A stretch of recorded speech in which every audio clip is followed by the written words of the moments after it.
picture this scenario. You've finally made it to the end of just an incredibly long, taxing day. Oh, man, I know that feeling. Right. You've closed the laptop, you put on your most comfortable clothes, maybe you poured a hot cup of tea or something, and you are just sinking into the couch. The house is completely quiet. It's your sanctuary. Exactly, it's your sanctuary.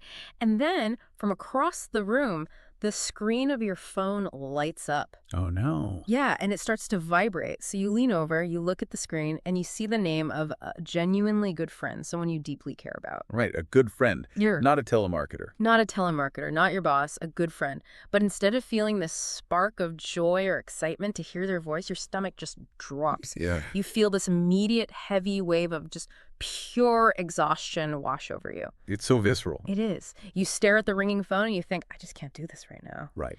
And then, almost instantly, the guilt sets in. You ask yourself, why am I like this? Am I just a terrible friend? It is such a universally experienced moment. And yet, it's one that carries so much private shame for people. Oh, absolutely. Because we've been conditioned to believe that friendship inherently means perpetual availability. Rick, we always have to be on. Right. If we aren't eager to connect at any given moment, we assume there's a fundamental flaw in our character or, a failure of our empathy. Yeah. But the reality of that heavy, sinking feeling is far more complex and honestly is far more justified than most of us realize. Okay, let's unpack this because we are diving into a really insightful article today for this deep dive. And it examines the psychological weight of the casual, mood-based phone call. Yeah, it's a great piece. It's this brilliant piece of sociological journalism. It looks at why, just chatting can feel like a massive burden, especially if you happen to be a highly empathetic listener. Yes. So our mission for this deep dive is to deconstruct those subtle dynamics, like why these calls drain us, why we get trapped in this cycle of passive availability. Right, the cycle. And then we're going to walk through a highly practical toolkit from the article for protecting your time without, having to burn your friendships to the ground. It's an essential conversation because the piece we're looking at isn't advocating for isolation or misanthropy. It's examining the architecture of our modern interactions. Yeah.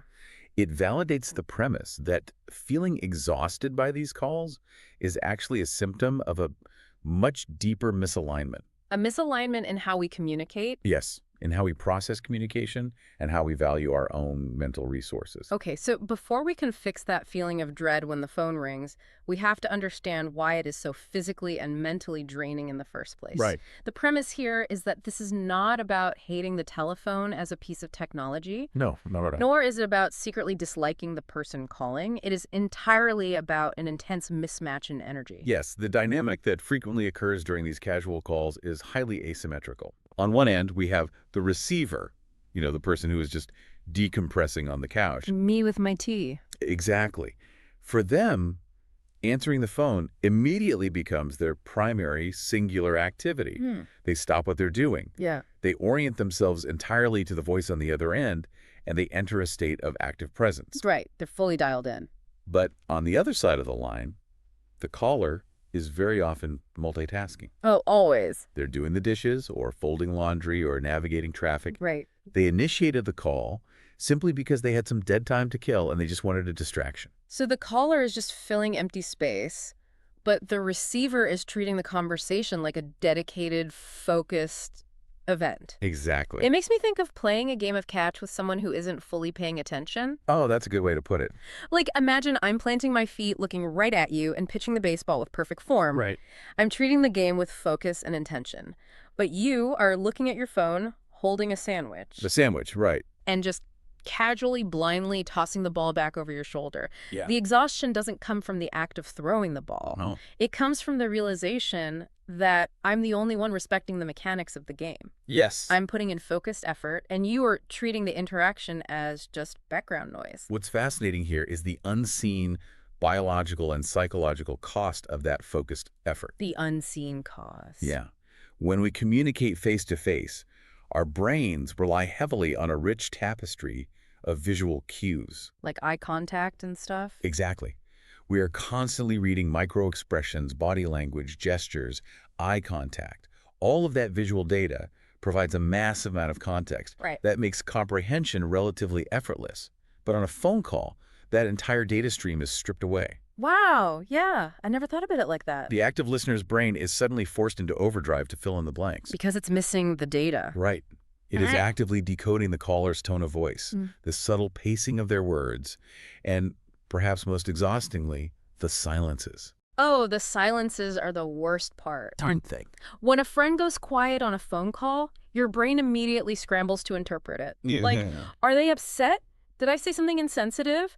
Or are they just reading an email and completely ignoring what I just said? Exactly.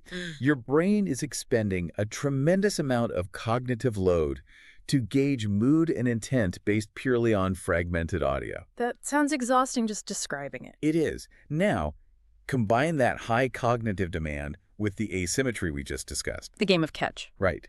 You are burning intense, empathetic mental energy to decode the nuances of a conversation with someone who is simultaneously arguing with their dog and looking for their car keys. Yeah, and when it's your turn to share, they give you incredibly thin reactions. Just a passive, yeah, oh wow, because their attention is entirely split. Right. Or worse, the second you start talking about something important to you, they suddenly give off the vibe that they need to rush off because they've finished their chore. Yes, which perfectly explains the unique type of exhaustion being described in the text. Okay. It's an empty exhaustion. Empty exhaustion. Yeah, think about it. If you spend an hour on the phone helping a friend navigate a genuine crisis, you might feel deeply tired afterward. Sure, yeah. But it's a fulfilled, purposeful tiredness. Because you helped them. Exactly. You utilized your empathy for a tangible reason. But when your brain expends that same high-stakes, crisis-level cognitive energy on low-stakes, time-killing chatter, Right. only to be met with distracted indifference, you are left feeling completely depleted. Yeah, that makes total sense. The active listener's attention is a finite resource. And in these casual check-ins, that resource is essentially being strip-mined for the caller's momentary entertainment.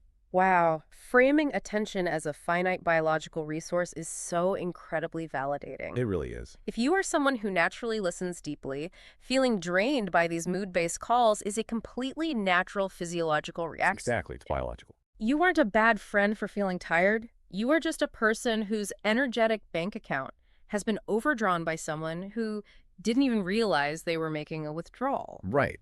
We often judge our reactions based entirely on the intent of the other person. We do. We tell ourselves, well, they didn't mean to exhaust me. They just wanted to say hi. Therefore, my exhaustion is unjustified. Right. Because they were just being nice. But we have to separate the caller's harmless intent from the very real physiological impact of the interaction. Okay. Your exhaustion is a neutral data point. It is simply your body telling you that a boundary has been crossed. Even if there was no malice. Even if absolutely no malice was involved. Okay, so if these calls are objectively exhausting and our brains are working overtime, leaving us feeling empty, we have to look at why we keep answering the phone. Yeah. Why do we see that name, feel the dread in our stomach, and then swipe accept anyway? It's a huge question. This dives into the psychology of the receiver and the trap of passive availability, right? Yes. The core danger of convenience is that relationships are highly trainable. Trainable, okay. When a caller repeatedly reaches out just to kill time, and the receiver repeatedly pushes aside their own schedule, their own need for rest, or their own mood to accommodate that call, a silent precedent is established. So the caller learns a new rule about how you operate. Exactly. They learn, like, this person will always answer. Yes. Over time, the entire dynamic of the relationship fundamentally skews. The receiver stops feeling like a cherished equal in a friendship and starts feeling like an always available convenience. Oh, that's sad. They become a human stress ball that the caller can just pick up and squeeze whenever they have a spare 15 minutes on their evening commute. Let me push back on this a bit, though. Sure. I can hear people listening to this and thinking, but aren't we just trying to be a good friend? Right. We live in an increasingly lonely society. We do. If someone reaches out and I have the physical ability to answer the phone, shouldn't I? Like, if I just ignore them because I'm tired, aren't I just being selfish and cold? This raises an important question, and it requires examining what we actually mean by kindness. Yeah. We have culturally conflated being a good friend with having absolutely no boundaries. Wow, yes. When you prioritize a friend's passing desire to chat over your own acute need for rest, you are not actually preserving the peace. What are you doing then? You are creating a dangerous internal debt. An internal debt, Meaning the psychological cost doesn't just evaporate because you forced a smile and feigned interest. Exactly. It accumulates, often subconsciously. Oh, man. Highly empathetic people frequently fall into a destructive pattern where they suppress small annoyances. Right. They take a call when they are right in the middle of deep, focused work. Yeah. They listen to a rambling story when they have a migraine. Yep. They swallow their frustration when the caller gives a half-hearted response to their own news. I've definitely done that. We all have. They Oh. endure and endure and endure, all under the guise of being nice. And eventually, the pressure cooker explodes. Yes. The friend makes one minor, slightly insensitive comment, Like something tiny. something that normally would be brushed off without a second thought. And the receiver unleashes a disproportionate wave of anger. Wow. The friend is left totally confused, thinking, where did that come from? Right, because to them, it was just one little comment. Exactly. Why are you so fiercely angry about this one little thing? But the real problem wasn't the explosion. It was the buildup. The explosion was just the inevitable symptom. The true problem was the long, silent period of unvoiced endurance that preceded it. Wow. The anger is essentially that internal debt coming due with interest. That makes so much sense. We think we are being low maintenance by never saying no, but we are actually building a dynamic that is eventually going to damage the friendship far more than a simple, I can't talk right now, ever would have. Exactly. I also think modern technology has weaponized this people-pleasing instinct. Oh, absolutely. We are conditioned by our devices to feel like a ringing phone is an immediate high-priority demand.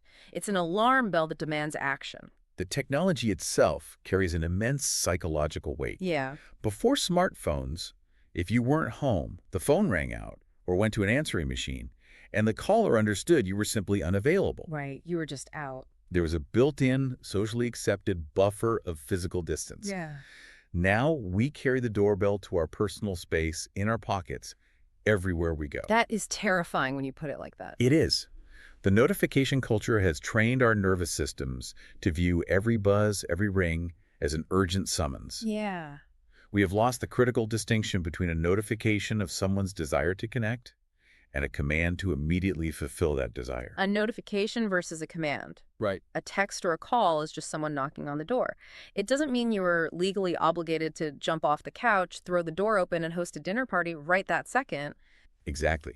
And yet, for the chronic people pleaser, the sound of the ringtone bypasses logic and triggers a pure anxiety response. Yes, that drop in the stomach. The fear of being disliked or the fear of being perceived as unavailable overrides their own bodily signals of exhaustion. So, if we recognize ourselves in this, if we are the people who are burning out from active listening and building up this silent internal debt because we can't stop answering the phone, Which is a lot of us.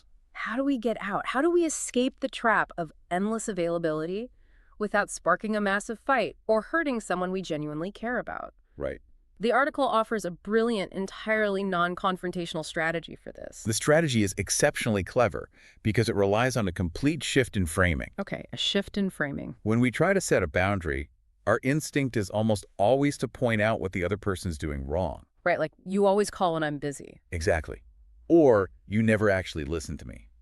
That immediately puts the caller on the defensive and sparks a conflict. Because it sounds like an attack. It does. Hmm. The alternative approach is to not make the boundary about the friend's flaws at all, Okay. but rather to make it about your own operational weaknesses. Operational weaknesses. So you essentially treat yourself like a piece of machinery with a very specific user manual. Yes. You present your limitations as simple, objective facts about how you operate. Right. Instead of saying, stop calling me during the day, you say, I am really bad at multitasking, so I've realized I can't do phone calls while I'm working. Oh, I love that. Or, I find it hard to focus on a conversation if I'm doing other things, so I prefer to catch up when I have dedicated free time. It's remarkably similar to setting an auto reply on your business email. It is. Like when you get an auto reply from a company that says, our operating hours are Monday through Friday, 9 to 5, you don't take it personally. No, of course not. You don't assume the company is rejecting you. You just accept the parameters. Right. Like, okay, those are their operating hours. I'll hear back on Monday. Exactly. You are doing the exact same thing with your personal energy. You aren't insulting the caller. You are just politely stating your operating hours. Yes. Like, here is how my machinery works. Please submit your request during these times. There's a crucial caveat to this strategy, though. Okay, what is it? Do not over-explain. Oh. This is where many empathetic people stumble. They state the boundary, but then the guilt sets in. Right, so they keep talking. So they offer a 10-minute monologue justifying why they need the boundary. Yep. They list their exhausting schedule, their stress levels, and every granular reason they can't talk. And the moment you do that, you are basically handing the other person an itemized list of arguments to pick apart. Exactly. Like if you say, I can't talk because I have to do laundry and cook dinner and I'm just so overwhelmed, the caller might just say, oh, just put me on speakerphone while you fold. It'll be a fun distraction. Yep. And suddenly you aren't setting a boundary, you are in a negotiation. That's the danger. Long explanations invite debate. If we connect this to the bigger picture, it goes back to our earlier point about the nature of the ringing phone. Okay. A profound, almost radical assertion to internalize is that a ringing phone is not a command. Right. It is merely a request for access. And you have the absolute right to deny that access without needing a globally recognized, airtight excuse. You don't need a doctor's note to not answer the phone? No, it is perfectly acceptable to not answer because you are eating dinner, Right. because you are reading a book, or simply, and this is the hardest one for people to accept, What is it? because you just want to protect your alone time. Wow. Yeah. You are allowed to be unavailable just because you want to be, and you do not have to apologize profusely afterward. A great simple script for this is just sending a text later that says, I couldn't answer, I'll reach out when things settle down. Exactly. Yeah. It's a complete sentence. Yeah. It acknowledges their attempt to connect, but maintains the firm boundary of your availability. Right. Now, of course, the underlying fear is always about the other person's reaction. Yes. What if they get mad? What if Yeah. they text you saying, why are you ignoring me? Which happens. It does. There is a rule here that we all need to memorize. Okay. If the friend gets into a bad mood because you didn't answer the phone, you do not have to process their bad mood. Let's hover on that point because it challenges a lot of ingrained social habits. It really does. The idea that their disappointment is not your responsibility to manage. Their emotional reaction to a reasonable boundary is theirs to manage, not yours to fix. Wow. If they feel slighted because they no longer have 24/7 on-demand access to your attention, that highlights a sense of entitlement on their part, Right. not a failure of kindness on yours. You cannot control their reaction. You can only control your consistency in maintaining the boundary. Okay, let's get into the messy reality of this, though. Okay. Because implementing a user manual sounds great in theory, but friendships are complex ecosystems. They are very messy. What happens when you try to implement these boundaries, but the friend consistently pushes back? Right. Or what if you do schedule time to talk, but the dynamic still feels incredibly draining? Redefining boundaries is rarely a one-and-done event. Yeah. It requires observation and adjustment. A practical step is to actively audit the conversation to see if the dynamic is truly reciprocal, or if you are trapped in a pattern of topic hijacking. Topic hijacking is such a prevalent issue. It is everywhere. It's when you finally decide to share something about your day, perhaps a problem you're having at work, Right. and the friend immediately says, oh man, I totally get it. My boss did the exact same thing to me today. Let me tell you this 20-minute story about my boss. Exactly. Your attempt to be heard is instantly converted into another runway for them to talk about themselves. It's a mechanism of keeping the focus centralized on their own experience. Yeah. If you start noticing this pattern and you realize you are perpetually the designated listener, you reach a critical juncture. If any attempt to communicate a boundary, like saying, hey, could you please text me before calling, Right. is met with resistance, or they accuse you of being cold, you must hold your ground. Yeah. Your consistency is far more important than their immediate agreement. Here's where it gets really interesting, though. Okay. When we talk about toxic traits or boundary-pushing friends in popular culture, the advice is usually extremely black and white. Oh, totally. The internet loves to tell us to cut them out, block their number, protect your peace. Right. Just cancel the friend. Exactly. Cancel them. Yeah. But there's a much more compassionate relief valve available here in the text. You don't always have to make a dramatic, catastrophic decision to keep or cut a friend. Black and white thinking is often what keeps people trapped in exhausting dynamics. Yeah. They assume that because they don't want to sever a 10-year friendship, their only alternative is to continue suffering in silence. Right. But there is a massive middle ground. The strategy of adjusting distance is incredibly effective. Adjusting distance. You can acknowledge that a person has wonderful qualities. You can still deeply value the history you share, but you can consciously choose to dial back the frequency and medium of contact. You essentially change the terms of engagement. Yes. You transition the relationship from spontaneous phone calls to mostly asynchronous text messages. Right. You still answer their calls, but maybe a day later instead of right away. You put speed bumps in the communication highway. I love that. Speed bumps. Yeah.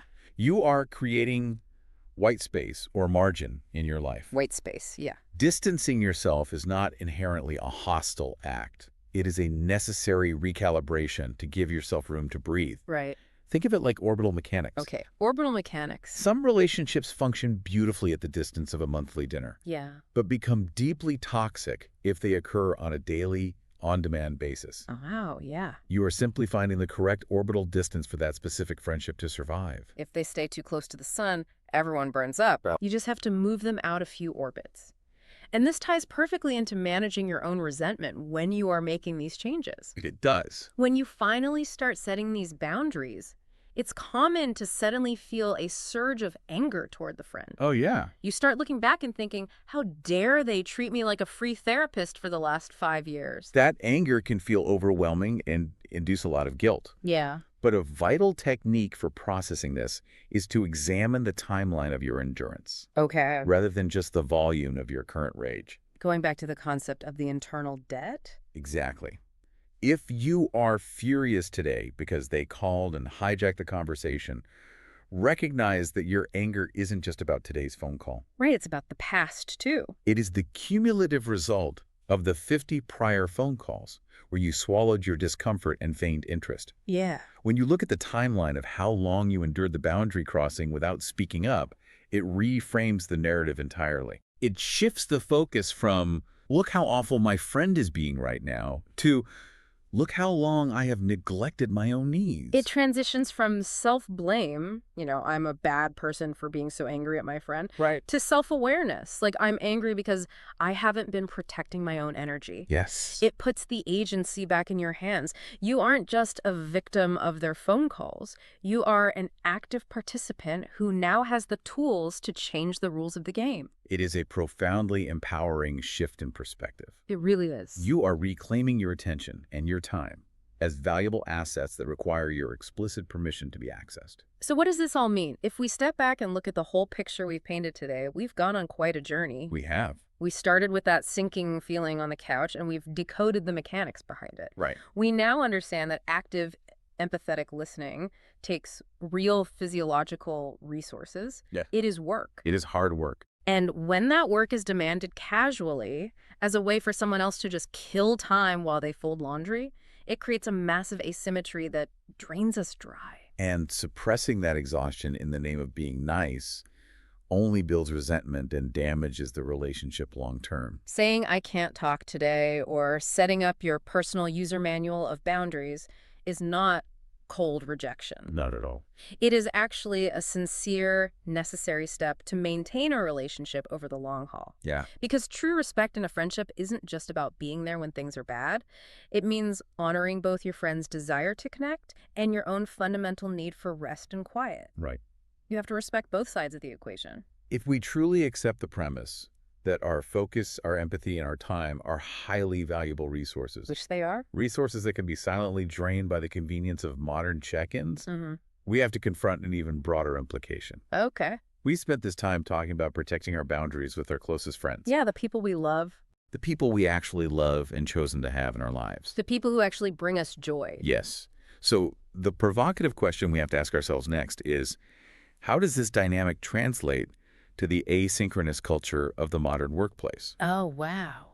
If a ringing phone from a best friend is a request for access that we are allowed to deny, Right. what are we allowing corporate chat platforms like Slack or Microsoft Teams to do to our cognitive load? That is a great point. We are fiercely trying to protect our peace from our loved ones, yet we routinely allow a casual, got 5 minutes ping from a colleague to completely bypass our boundaries and hijack our attention. Yeah, we just drop everything. If we are finally learning to set our personal operating hours, Perhaps it's time we critically examine whether our professional communication tools have turned us into the ultimate, always available convenience. Wow. If a ringing phone is a knock at the door, a Slack notification is basically someone just walking right into your living room unannounced. That is a lot to think about. Until next time, protect your peace, set those operating hours, and we'll catch you on the next deep dive.